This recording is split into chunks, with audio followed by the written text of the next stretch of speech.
Hi everyone, it's Rachel back with the Shades of Orange, and today I'm here to do a very rare tag video. There is only one tag that I'm willing to put out publicly on my channel every year, and that is the mid-year book Freakout tag. Essentially, it's just a really good way to summarize some of my favorite books so far this year, my plans for the rest of the year, disappointments, surprises, all of that. And so I do find it to be a really interesting video. I don't actually love most tags. I just find that the questions just don't really lead to really interesting videos in my opinion, and so that's why I don't do them, and I also just don't watch them either, and I typically try to film the kind of content that I personally like to watch.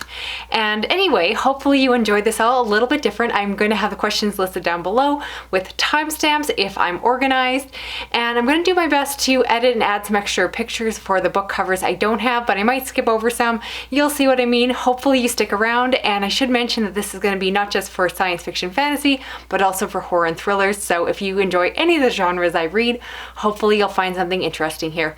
All that being said, let's get started. The first question is the best book that you've read so far this year. Now, for the sake of avoiding being repetitive, I'm going to focus on backlist titles for this answer because I've already done two videos, one on science fiction fantasy and one on horror and thrillers, focusing on the best 2022 releases that have come out so far. Definitely recommend checking those out if you haven't already. I should have them linked in the description box if I remember during editing. But in terms of backlist horror, my answer is definitely American Psycho. This was such a wonderful surprise. Basically, this horror thriller all centering around this American yuppie. It is one of the most messed up, disturbing books with such an unlikable character, and I loved him so much. I did not think I was going to like this book. I've actually tried it a couple times in past years. I've started it and just decided it wasn't for me, it wasn't the right time, but I picked it up this year and absolutely loved it. Loved the corresponding movie, and yeah, cannot recommend this one enough. Such a good book, such a good book. Then in the thriller category, it's a bit of a cheat, but I'm going with Lolita, and this is such a difficult book to read, but the prose, the story, the way it is written is also very beautiful, very haunting. Of course, the story of a young girl who is preyed upon by this older man, and the book just goes there. I did not expect the book to go into much detail as it did. I thought it was just about a man who was obsessed with a young girl. I didn't realize that he actually preyed on her. And yeah, this book was a tough read, but like I said, the prose was just absolutely beautiful. There are so many sentences that I just wanted to write down and revisit. And it's definitely a book I'm going to reread over and over again. Not for everyone. I can totally understand why other people steer clear of this controversial classic, but yeah, for me, it left a huge impression, a book that I've been thinking about for months now after I read it. And yeah, definitely recommend if you have similar taste to me, you'll probably like it as well. Now, switching over to science fiction, the best backlist title I've read so far this year would probably be The Inverted World by Christopher Priest. This is a unique book. It's a coming-of-age story set in somewhat of a dystopian / post-apocalyptic world. You're not entirely sure what is happening out there. It's very intimate. We follow this young boy who's coming of age and getting his first job, and his job involves laying the tracks that allow the city to move forward, and you find out through the course of the story why the city has to be moved. And this book also has an element of hard science, and so I really liked learning what was going on. I love the suspense, and again, it's very much a character-driven story, and so I really found it to be a good story of someone kind of losing their innocence and coming of age and all of that good stuff that I really enjoy. So I like that one. It was a 4.5-star read, not a complete 5-star read, so definitely another science fiction backlist book could take that place before the end of the year. And finally, for fantasy backlist, we have The Mirror Empire by Cameron Hurley. This is actually book 2 and 3 in the trilogy. My favorite is the first book, which I still need to get a copy of. But this is an epic fantasy series set in a brutal world. It has some really cool science elements in it because of the fact that it involves parallel realities. But again, it's brutal and terrible things happen to the characters. It's gritty and dark and all the things that I love in a dark fantasy. So if you have similar taste to me, if you love something in the vein of like The Fifth Season by N.K. Jemisin, you will definitely enjoy these two. I love them so much. Next is best sequel I've read this year, and for this category is all science fiction. The first one I want to mention is Eyes of the Void by Adrian Tarkovsky, the second book in his epic space opera series involving these aliens that come to Earth and transform the Earth into this beautiful piece of architecture, but by doing so, it destroys the planet and sends humanity on the run. I really liked book 1, so I basically knew I was going to love this one too, and it totally holds up. The writing is is once again fantastic. The world building is incredible. And I will say that I really found myself having the characters grow on me more in the second book compared to the first. So if you like book one, definitely continue on. And the other sequel I want to mention is Blind Space by Jeremy Saul. This is the second book in a series that starts with Stormblood, following soldiers that have their bodies injected with this alien technology called Stormblood that allows them to have this almost adrenaline rush that allows them to go faster, stronger, etc. And in the first book, it reads more like a cyberpunk thriller, and the second book is a little bit more to my taste because it's much more of a space opera, giving me Mass Effect and The Expanse vibes. So if you want a really character-driven story that just gets more epic in scale, this one might be really one to check out. I really enjoyed it, and now I'm dying for book 3. I don't know how long of a series this is going to be, but I'm definitely excited to stay on board for whatever ride we go on. Then we have most anticipated releases for the second half of the year, and my very most anticipated release is We Spread by Ian Reid. If you don't know, he's one of my all-time favorite authors. I have 2 of his books right here, and I don't even know the synopsis of this one. I do not care. If he writes it, I will read it and love it. I know it. He tends to write kind of like literary sci-fi / thriller mystery books, and I don't care where it falls into the genres. I'm here for it no matter what. And I have begged the publishers for a review copy, and I'm still waiting to hear back. So stay tuned on that. Next is Biggest Disappointment, and let's get negative here.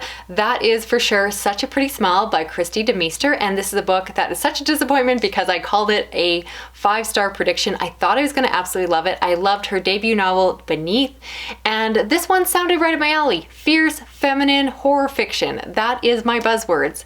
And I just found this book to be playing it really safe. It was just okay. It was kind of boring, and I pretty much have forgotten about it since. The other disappointment is Dead Space by S.A. Barnes, and this is once again a book I predicted to be a 5-star read. It's a space horror book that wasn't really space horror, and I can't really talk more about it without spoiling it, but essentially, it's a book that I gave a mediocre review to, but the more time has passed, the more annoyed I've gotten with that book. I just feel like it really didn't live up to the hype, and yeah, very disappointing. I thought I would love it, and I have thoughts about it, so moving right along. Then for biggest surprise, I have 2. The first one is The Delicate Dependency by Michael Talbot, and this is a horror book that I did not expect to love so much because it's about a vampire. Essentially, we follow this man, this doctor, who saves this man's life. He comes to live with his family and ends up running away, stealing away one of his children, and the story goes from there, but it all centers around the fact that this man that he brings in is actually a vampire,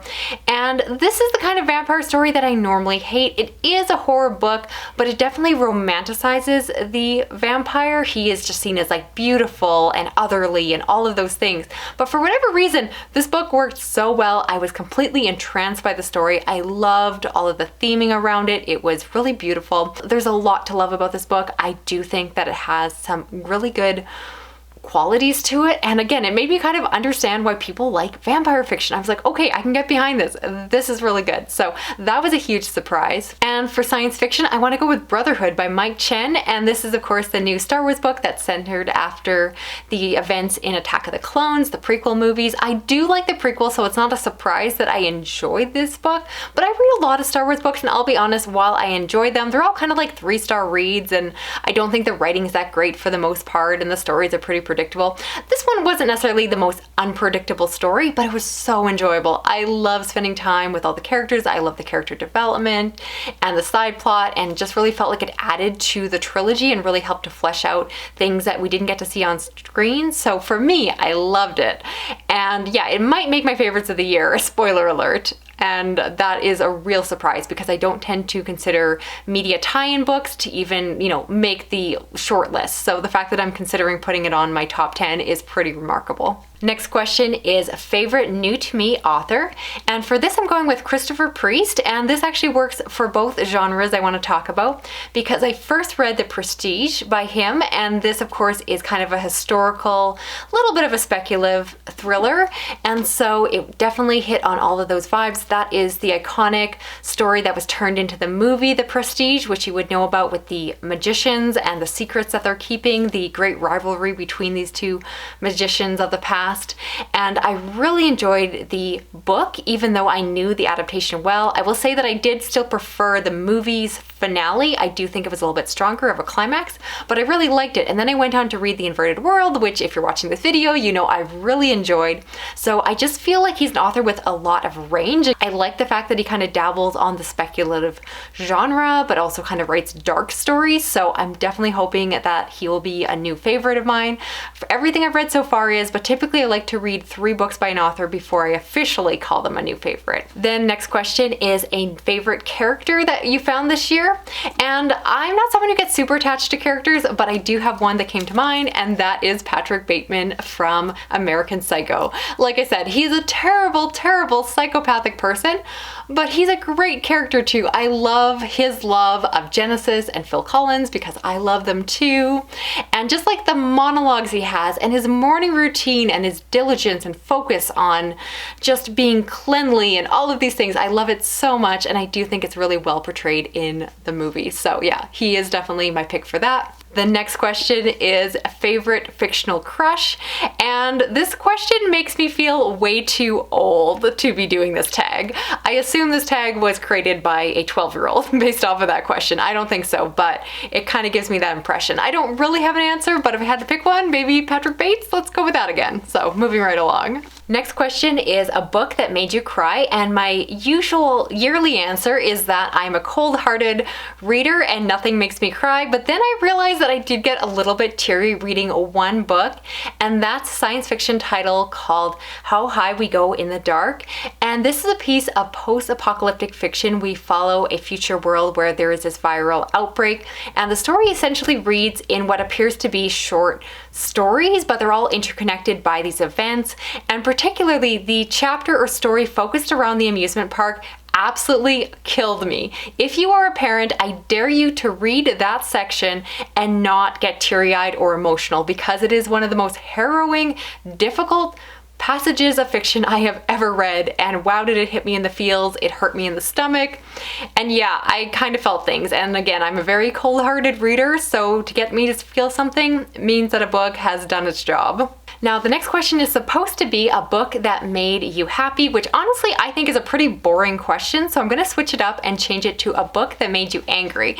And for that, it's easy. That is The Speed of Dark by Elizabeth Moon, which is this beautiful story that follows this young man with autism and is set in a future where there is the technology to potentially remove those autistic traits from him. And then a lot of this book involves his decision whether or not to go through with that procedure. This book has some of the most beautiful representation of an autistic person. I think that it is so well-rounded and developed. The beautiful way of describing how the ASD mind works and the patterning and different aspects to it. Loved it so much. I wanted to quote this book, wanted to reread it. Liked it enough that I actually bought myself a copy. However, these last few pages made me so angry, and I just want to like rip them out of my copy. So yeah, it's weird to have a book that I absolutely love, want to reread, but the ending ruined everything and it made me so incredibly angry. I already ranted on my channel, so moving on. And as a bonus question, I want to talk about a book that made me scared, and for that I'm going with Ted Bundy, Conversations with a Serial Killer. This is a true crime account of the last journalist conversations that Ted Bundy had, and while he didn't technically admit to his crimes within these conversations, he decided that he was willing to talk about the crimes and speculate about what the killer may or may not have been feeling and thinking and doing and the motivations behind them. But to get out of technically confessing, he talked about them all in the third person. And so this is just a really haunting, harrowing account, because especially if you listen to it on audio, which is what I did, you have this narrator who of course is not actually Ted Bundy reading it, but reading his words, and you really get to hear the messed up mind of the serial killer and just how psychotic his way of thinking was. And then you have the added terrible bonus that my audiobook was tripping up whenever I was trying to have online conversations. So again, I was talking on Discord, I shared this story before, but I was talking on Discord, and then the audiobook started playing while I was in a voice conversation on Discord, and it was as if Ted Bundy was having a conversation with me or talking to me through my phone, and it just got really, really creepy. And yeah, that book definitely scared me a little bit. It got in my head, it very much got like psychological, and for me, that is typically what scares me. So yeah, if you're looking for something really creepy and you're open to true crime, that's one you might want to check out. Then we have favorite book to movie adaptation, and despite not watching a lot of movies, I realized I actually have 2 books to mention. And so the first book to movie adaptation is American Psycho. I read the book and also watched the movie and love the movie. The main actor, whose name is escaping me as I try to record this, is absolutely brilliant. I love him so much, and I do think that the movie is both different and the same to the book and really holds up very well. And then the other movie that I really loved is Berlin Syndrome. I read the book, which isn't as good, so honestly I just recommend going straight to the movie. Basically it follows a man who kidnaps this woman and holds her in his apartment, and it's all about the idea of like Stockholm Syndrome and how she slowly starts to kind of form some kind of bond to him just out of necessity. And I love the movie. It's so creepy. I think that the person who plays the bad guy just does the villain role perfectly because he's not over the top, he's very subtle, he's a little bit almost likable or sympathetic, but not to the point, and just the way the movie's done is so good. I'll be honest, I've probably watched that movie at least 12 plus times this year, and I barely watch movies, and I had to watch it by myself because my husband doesn't care about these kind of things. So yeah, I got to a point where I was just like watching scenes every single night before I go to bed. So I would read my book and watch some scenes. Really recommend this one. At least it's very much up my alley. It's very much my taste. I just love kidnapping fiction. So yeah, I love that one a lot. So still really obsessed. I'm still rewatching parts of it over and over again. I got a problem. I'm kind of addicted. If you can't tell, I have a problem. Moving on. Then we have favorite videos published this year, and I have 2 to talk about. The first one is a video I did for fun and did really well in the algorithm, and that is science fiction books you haven't read yet. And I was really pleased. I knew some of the books people would have heard of, but for the most part I got good feedback that I didn't include really obvious books like Ready Player One and The Martian in it. And so I was really happy how well that picked up in the YouTube algorithm, and again, it was just fun to film. If you're wondering, yes, I'm planning on doing the same thing for horror, so stay tuned for that. And the other video that I just really enjoyed filming was my discussion about how I read so much, how I read 300 plus books a year. Again, it's just a little bit out of my wheelhouse. I tend to have very like static, structured videos that I do, kind of wrap-ups and recommendations, all of that. So doing something a little bit more chatty was just a lot of fun, and kind of part of the reason I decided to do this video as well is it's kind of fun to sort of break out of the format and do something a little bit more casual and loose. So definitely enjoyed that one. Hopefully you did as well. And of course, links down below if I remember, if you want to check them out if you missed them before. Next, we have the most beautiful books I received this year. I have 2 to mention. The first one is Kaikia, which is an epic East Indian inspired fantasy story. And thankfully the story itself is great, but let's just focus on the cover here. Of course, it's orange, which is possibly my favorite color. You might be able to guess that from my channel name. But this camera just does not do justice to its shiny, it's textured. This cover is just gorgeous. The paper is really nice on the hardback, and it's got like just really nice edging and everything that I really enjoy in a book. And then for science fiction, that was an easy pick. I went with Dark Theory by Wick Welker. And this is cool to point out because it's actually an indie published book, and I do feel like indie publishing tends to get a bad rap when it comes to really bad looking cover art, but this one is absolutely gorgeous. Hopefully you can see it on camera. And it's only the first book in a new series, so I'm really excited to see what the other covers will look like as they come out. But I love the color palette. I love just the epicness and scale, which really matches this big chunky book. And yeah, I think it's absolutely gorgeous, absolutely eye-catching. As for horror and thrillers, I'll be honest, I couldn't really think of any books that I wanted to show for beautiful covers. There have been some nice ones that came out, but nothing, especially nothing I physically have, that I wanted to highlight here. So hopefully some beautiful horror will come out in the fall that I can talk about in future videos. And the last category is books that I need to read before the end of the year, and I'm going to focus on Backlist just so I'm not repetitive. So a few things I want to check out are Perdido Street Station by China Mieville, which I know is like weird SFF. It's a blend between science fiction and fantasy set in this like weird otherworldly city, and I've heard great things about it. I know it's a favorite of my friend Thomas from SFF 180, and I've been dying to read it, so it's definitely got to happen. And if I enjoyed, I also have the sequel here with The Scar.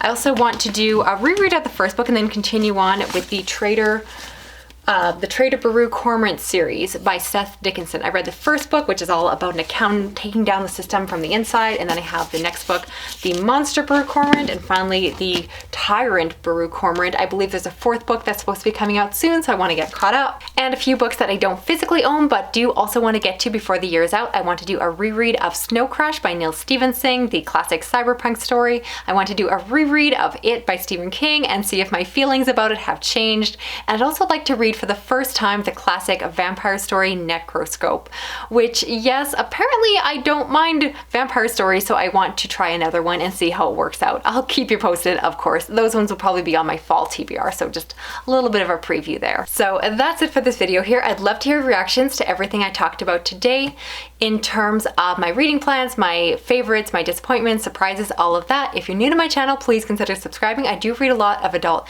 science fiction, fantasy, horror, and thrillers, and true crime. If you're already subscribed, thank you so much. You can help me out with a thumbs up. You can drop a comment, like a little emoji. You can share this video around online. Or if you hit the little notification bell, you'll never miss a video from me. Thanks so much for watching. I'll talk to you again soon. Okay, bye-bye.